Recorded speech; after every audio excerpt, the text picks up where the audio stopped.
أعوذ بالله من الشيطان الرجيم. بسم الله الرحمن الرحيم.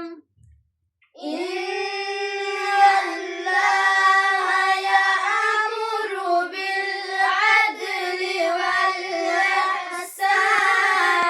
وإيتاء ذي القربى وينهى